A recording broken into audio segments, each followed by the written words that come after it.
कल्पना कीजिए, एक ऐसा इंसान जिसने दुनिया के सबसे बड़े साम्राज्यों को घुटने पर ला दिया, जिसके नाम से पूरे पूरे शहर बिना लड़ाई के हथियार डाल देते थे, जिसकी सेना जहां से गुजरती थी वहां सिर्फ धुआं, राख और खामोशी बचती थी। लेकिन हैरानी की बात यह है कि इतिहास के सबसे ताकतवर शासकों में गिने जाने वाले चंगेज खान की कब्र आज तक कोई नहीं ढूंढ पाया।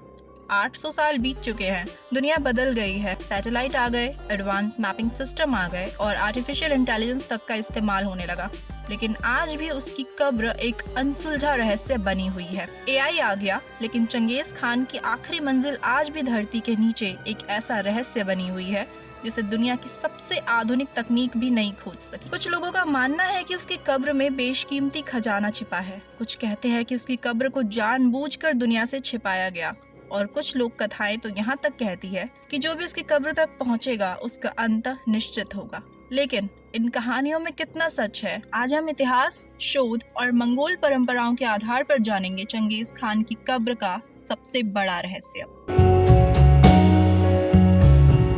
तो आखिर चंगेज खान की मौत कैसे हुई? 1227 ईस्वी चंगेज खान चीन के पश्चिमी शिया साम्राज्य के खिलाफ अपना आखिरी अभियान चला रहे थे, लेकिन इसी अभियान के दौरान अचानक उसकी मौत हो गई। हैरानी की बात यह है कि इतिहासकार आज भी उसकी मौत की असली वजह पर एक मत नहीं है। कुछ पुराने स्रोतों घोड़े के गिरने की बात कहते हैं, कुछ बीमारी का जिक्र करते हैं, जबकि कुछ बाद की कहानियां युद्ध में लगी चोटों का कारण बताती है। यानी जिस इंसान ने पूरी दुनिया में दहशत फैलाई, उसकी मौत आज भी एक रहस्य बनी हुई है। इतिहास यह भी बताता है कि उसकी मृत्यु की खबर कुछ समय तक गुप्त रखी गई, ताकि सेना का मनोबल कमजोर न पड़े और युद्ध अभियान पूरा किया जा सके। लेकिन असली रहस्य उसकी मौत नहीं थी, असली रहस्य तो उसकी कब्र बनने वाली थी, और वो अंतिम यात्रा जिसने जन्म दिया इतिहास के सबसे बड़े रहस्य को। चंगेज खान की मौत के बाद उसके शव को बेहद गुप्त तरीके से मंगोलिया ले जाया गया, और यहीं से शुरू होती है एक ऐसी कहानी जिन्होंने पिछले 800 सालों से दुनिया को हैरान कर रखा है। मंगोल कथाओं के अनुसार शाही काफिले को आदेश था कि रास्ते में जो भी इस यात्रा को देखे उसे किसी भी कीमत पर आगे खबर फैलाने का मौका न मिले। इसी वजह से कई कहानियों में दावा किया जाता है कि रास्ते में आने वाले लोगों को मार दिया गया। हालांकि इतिहासकार साफ कहते हैं कि इन दावों का कोई ठोस प्रमाण नहीं मिलता है, लेकिन एक बात लगभग तय मानी जाती है कि चंगेज खान का अंतिम संस्कार पूरी गोपनीयता से किया गया था, और शायद यही वजह है कि आज 800 साल बाद भी दुनिया उसकी कब्र तक नहीं पहुंच पाई है। अब हम सबका सबसे बड़ा सवाल, आखिर चंगेज खान की कब्र है कहाँ? तो सच ये है कि आज तक दुनिया में कोई भी इसका निश्चित जवाब नहीं दे पाया, लेकिन ज्यादातर इतिहासकारों का मानना है कि उसे मंगोलिया के बुरखान खालदून पर्वत क्षेत्र के आसपास कहीं दफनाया गया होगा। यही वह स्थान था जिसे चंगेज खान अपने जीवन में सबसे पवित्र मानता था। लेकिन समस्या सिर्फ इतनी नहीं है। घने जंगल, ऊंचे पहाड़ और हजारों वर्ग किलोमीटर में फैला ये इलाका आज भी इतना दुर्गम है कि आधुनिक तकनीक के बावजूद यहाँ खोज बेहद मुश्किल बनी हुई है। इसी वजह से इतने वर्षों की खोज के बाद भी उसकी कब्र सिर्फ एक रहस्य बनी हुई है।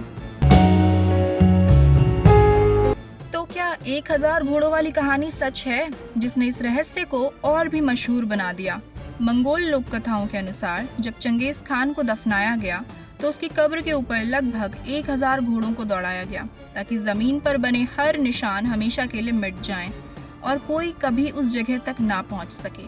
एक दूसरी लोक कथा ये भी कहती है कि कब्र के आसपास पेड़ लगा दिए गए, ताकि कुछ ही वर्षों में वह जगह पूरी तरह प्राकृतिक दिखने लगे।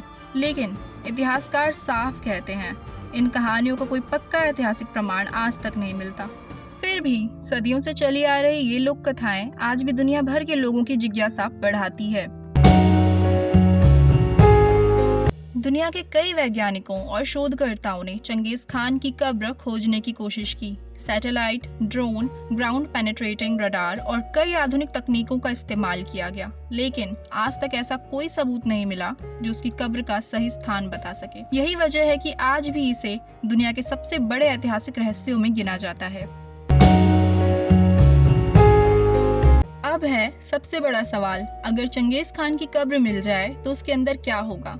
कई लोग मानते हैं कि उसकी कब्र में बहुमूल्य धन संपत्ति और युद्धों से जुड़ी कीमती वस्तुएं हो सकती है। सच ये है कि आज तक इसका कोई पक्का जवाब किसी के पास नहीं है, लेकिन इतिहास हमें इतना जरूर बताता है कि चंगेज खान ने अपने जीवन में कई बड़े साम्राज्यों को जीता और युद्धों से अपार धन संपत्ति हासिल की। इसी वजह से कई इतिहासकार और शोधकर्ता मानते हैं कि उसकी कब्र में सोना, कीमती हथियार, दुर्लभ कलाकृतियां और बहुमूल्य वस्तुएं हो सकती है। लेकिन जब तक उसकी कब्र नहीं मिलती तब तक यह सिर्फ एक अनुमान ही रहेगा और शायद यही अनजाना रहस्य दुनिया को आज भी उसकी कब्र खोजने के लिए प्रेरित करता है। तो क्या उसकी कब्र पर सचमुच कोई श्राप है? इंटरनेट और लोक कथाओं में अक्सर कहा जाता है कि जो भी चंगेज खान की कब्र खोलेगा उसका अंत निश्चित होगा, लेकिन इतिहास में ऐसा कोई प्रमाण नहीं मिलता कि उसकी कब्र पर वास्तव में कोई श्राप दिया गया था। हाँ, मंगोलिया के बहुत से लोग आज भी मानते हैं कि चंगेज खान के अंतिम विश्राम स्थली को छेड़ना नहीं चाहिए। उनके लिए सिर्फ एक कब्र नहीं बल्कि उनके इतिहास, उनकी संस्कृति और उनके सबसे बड़े महान शासक का सम्मान है। शायद इसी सम्मान की वजह से आज भी ये रहस्य वैसा ही बना हुआ है। सोचिए, एक ऐसा इंसान जिसने जीते जी दुनिया के सबसे बड़े साम्राज्यों को झुका दिया, लेकिन मरने के बाद अपनी आखिरी मंजिल को ऐसा रहस्य बना गया जिसे 800 साल बाद भी कोई नहीं सुलझा पाया। शायद उसकी कब्र आज भी मंगोलिया के किसी सुनसान पहाड़ के नीचे छिपी है, या शायद वो हमेशा के लिए इतिहास का सबसे बड़ा अनसुलझा रहस्य बनी रहेगी। अब मैं आपसे एक सवाल पूछना चाहती हूँ, अगर भविष्य में चंगेज खान की कब्र मिल जाए तो क्या उसे वैज्ञानिक शोध के लिए खोला जाना चाहिए, या उसकी अंतिम इच्छा और उस स्थान की सांस्कृतिक आस्था का सम्मान करते हुए उसे हमेशा के लिए वैसे ही छोड़ देना चाहिए? अपनी राय कमेंट्स में जरूर लिखिए। अगर आपको इतिहास के ऐसे ही रहस्यमयी और रिसर्च बेस्ड वीडियोस पसंद हो तो वीडियो को लाइक करके अपने दोस्तों के साथ शेयर जरूर करें और चैनल को सब्सक्राइब करना बिल्कुल मत भूलिए। मिलते हैं अगली रहस्यमयी और सच्ची ऐतिहासिक कहानी के साथ।